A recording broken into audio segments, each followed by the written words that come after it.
대표께서 지나오신 얘기를 좀 해보죠. 네. 그때 이제 대학생들이 가장 선호하는 경영인 1위를 하셨고요. 네. 워낙 환경운동을 많이 하셔서 깨끗한 이미지. 그랬는데 대선에 나온다 안 나온다 그때 말이 정말 많았어요. 네. 안 나가신다고 하셨어요. 네. 저랑 인터뷰에서도. 네. 그랬다가 나중에 이제 결국은 네. 나가셨잖아요. 네. 그게 사실 굉장히 큰 결심이잖아요. 그렇죠. 인생이 완전히 뒤바뀌는 예, 거고. 옛날 같으면 자칫하면 구적이 멸할 수 있는 그런 그렇죠. 위험한 결정이라고 그러죠. 자칫하면 망명 가야 되고 네. 또 자칫하면 진짜 죽임을 당할 수도 있는 일이었죠. 네. 왜 생각이 바뀌셨어요? 안 나가시려고 하다가. 원래는 안 나가려고 그랬죠. 근데 이제 네. 세계 경제 포럼에서 미국과 유럽 금융의 붕괴를 네. 선언했습니다. 그게 2007년 1월인데 네. 저의 뭐 친하던 선배격인 이명박 시장이 대운하를 그렇게 강력하게 미는 거예요. 그래서 지금 대운하 할 때가 아니다라고 싸우다가 네. 이건 아닙니다라고 네. 싸우다가 말리다가 중앙일보 같은 데서 이명박 후가 당선되면 선벌순위 1위에 들어가게 되고 뭐 계속 압력이 사방에서 오고 이러는 과정에서 회사도 보호해야 되지만 네. 이건 가짜 경제다. 진짜 경제는 이제 사람과 지식과 신뢰에 투자하는 것이다. 네. 이거를 알릴 방법이 대선에 나가는 방법밖에 없었어요. 아무도 언론에서 다뤄주지 않았기 때문에. 사실 그러고 나서 이제 대선에서 지지율이 5.8% 득표율이 5.8%였죠. 5.8%란 수에 대해서는 어떤 생각이셨어요? 그것만 해도 뭐 엄청나게 많은 네. 숫자니까 너무 놀랐고요. 특히 양당으로 표가 몰릴 줄 알았는데 네.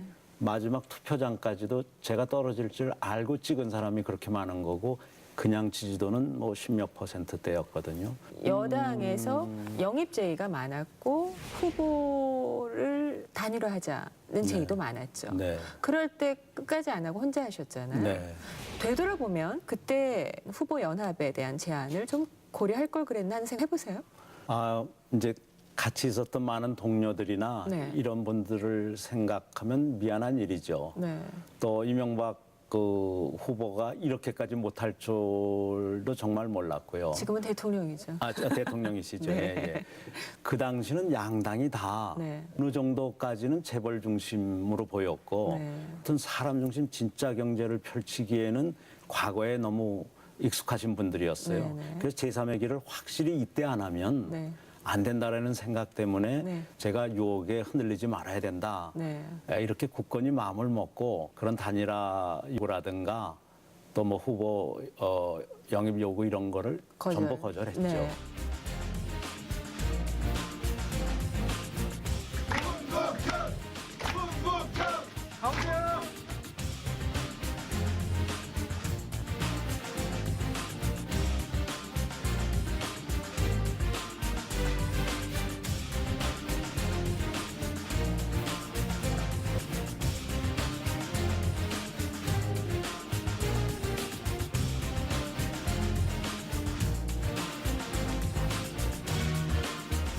오직 군국회는 한 사람만을 겨냥한 전형적인 표적 수사와 기소. 아까 잠깐 말씀하실 때도 내가 현 정권의 손보기 대상 1호였다라고 그건 이제 중앙일보 말씀하셨는데, 만평에 몇 번 그렇게 나왔죠. 예, 이제 그 예. 얘기를 언급하셨는데요. 그럼 이제 결과적으로 법원의 판결이 손보기였다 이렇게 보시는 그래서 건가요? 이번에 예를 들면 국가가 손해배상 명령을 내려서 손해배상을 일부 지난 한 3개월 전에 받았죠. 네, 예. 네. 그런 거 검찰의 잘못을 우선 인정하고 네. 또 대법원에서 왜 신영철 씨와 다른 사람들이 왜 싸워야만 됐던가 이런 것이 밝혀지는 날이 오겠죠. 이명박 대통령의 현 정부 네. 지난 4년을 지켜보셨잖아요. 네. 짧게 평가하신다면 어떻게 평가하시겠어요? 시대의 흐름을 정반대로 역행한 네. 4년이었던 것 같아요. 지금은 지식자본에 투자하고 반부패, 네. 신뢰자본에 투자해야 되는데 부패가 더 늘어나고 네.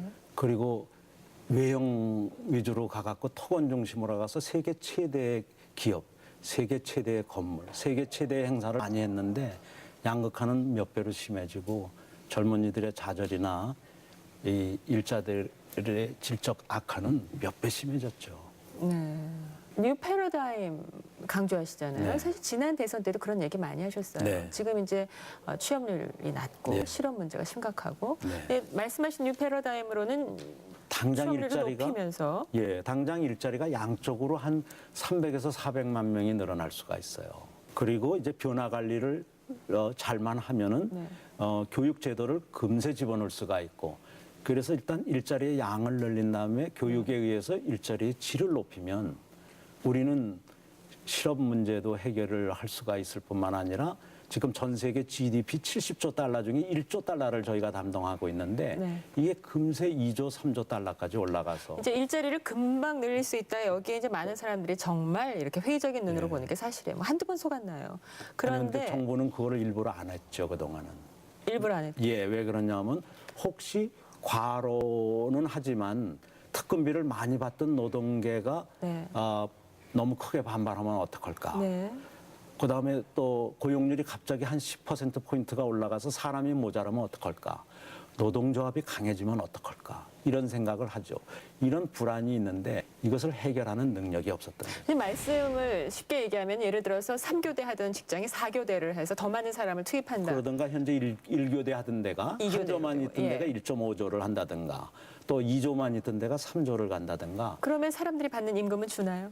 일시적으로 주는 데도 있지만 태반은 안 줄고요. 일시적으로 주는 데에 대한 변화 관리가 네. 이 사회의 리더십인 겁니다. 네. 지금 제가 인터뷰를 하면서 이렇게 뵈니까 메모를 하시는데 잠깐 봐도 될까요? 네네. 메모를 하시는데 네. 세상에 성격이 이 글씨 메모에 다 나타나는 것 아필. 같아요. 아니요. 꼼꼼하시군요. 꼭 그렇지도 못해요. 공부할 때도 이렇게 하셨죠? 네, 공부는 이렇게 했지만 잘 못했어요. 공부를 못해도 경영은 잘할 수 있다. 경영은 사람을 사랑하는 거거든요. 네.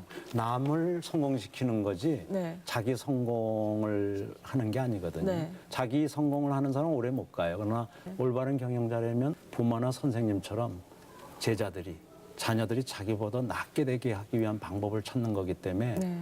사람 사랑이 제일 중요합니다. 네.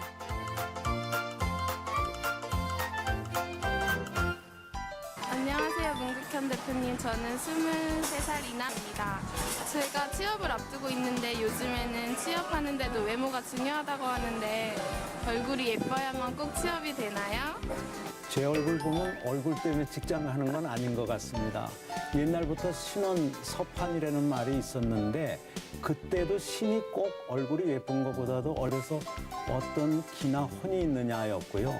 얼굴 외에도 자기가 어떤 말을 잘하느냐, 남을 잘 대변할 수 있느냐, 자기가 지식이 많으냐, 올바른 판단을 하느냐 이런 게 다 중요하고요. 특히 꿈과 끼만 있다면 얼굴이 어떻든 사회적으로 크게 성공할 수 있다고 생각합니다. 제 얼굴을 보고 안심하십시오. 저는 증권회사에서 근무하고 있는 31살 이승욱입니다. 문국현 대표님께 제가 궁금한 점은 우리나라 지수, 코스피 지수가 3,000포인트를 갈 수 있을지 대표님 어떻게 생각하시는지 궁금합니다. 전 언젠가 그렇게 가야 된다고 생각합니다. 우리의 그 역사적 역할, 산업사의 역할이라든가 지정학적 위치를 보면 3천이나 4천을 진작도 갈 수 있었어야 된다고 보는데 지금 못 가고 있는 이유를 제거해야 된다고 봅니다. 우리 사회가 부패한 이상은 절대 공정 경쟁이 일어나지 않고 공정 경쟁이 있지 않은 데서 교육이 이 꽃을 피울 수가 없습니다. 부패가 없어져야 됩니다. 그럼 부패가 없을 때 신뢰자본과 지식자본이 뒤따르면서 코스피가 3천 아니라 4천도 갈 것입니다. 그러나 시간이 필요하고 올바른 이 사회 지도층의 등장이 필요합니다. 안녕하세요, 대표님. 저는 공무원을 하고 있는 30대 박상용입니다. 대표님은 치열한 젊은 시절을 보내신 걸로 아는데 30대에 꼭 읽어볼 만한 책 한 권 추천 부탁드립니다. 참 30대 하면 저 젊었을 때 생각이 나는데요. 자칫하면 가정을 소홀히 하기 쉬운 때입니다. 그렇기 때문에 가정과 직장을 균형 잡는 걸 이때 안 하면 멀리 못 갑니다. 그리고 아주 이 평생 학습의 필요성이 인정되는 시기인데도 불구하고 대학대 실력을 밀어붙이려고 하는 거가 이 30대인데요. 이때 좋은 평생 학습 습관을 갖추는 게 필요한데요. 이 분야의 책에는 성공하는 사람들의 7가지 습관이라는 책이 있고요. 또 드라카 경영자의 길 이런 책들이 자기 혁신과 조직의 혁신이나 가정, 지역사회 혁신 그리고 국가 혁신이나 외부 환경 혁신에 필요한 많은 노하우와 지혜를 알려줍니다. 답변하시는 중에 30대 가정을 지키는 것의 중요성 말씀하셨어요. 네. 아까 그 속전속결에서 제가 갑자기 저도 생각이 네. 나서 질문을 드렸는데 대선 갑자기 나가시고 상의 없이 네. 그래서 이혼의 위기 이혼의 위가 아니라 이혼의 위기는 아니고 이제 그게 네. 그렇게 가정에 제가 어려움이 있었다 이런 제 말씀이셨겠죠. 처가 보수인 걸 모르고 보수 허가를 받지 않고 나갔다가 네. 해고될 뻔했죠. 해고되실 네. 뻔하셨어요. 네. 네. 그래서 어떻게 위기를 타파하셨어요? 해고의 그래서 위기를. 경제로 빨리 전념하고 네. 국회의원 그만두자마자 미국 여행을 같이 가서 네. 깎인 점수를 많이 하려고 뭐 보통 노력을 한 게 아니죠. 어떻게 노력하셨어요? 모두를 이제는 아내 중심으로 바꿨죠. 전에는 제가 결정하면 제 처가 따라와 줄 거라고 생각했는데 네. 대선만은 아니었던 것 같아요. 네. 저는 사실 오늘 오랜만에 만나뵈면서 그동안 쌓인 시간 동안에 분노도 많이 생기시고 네.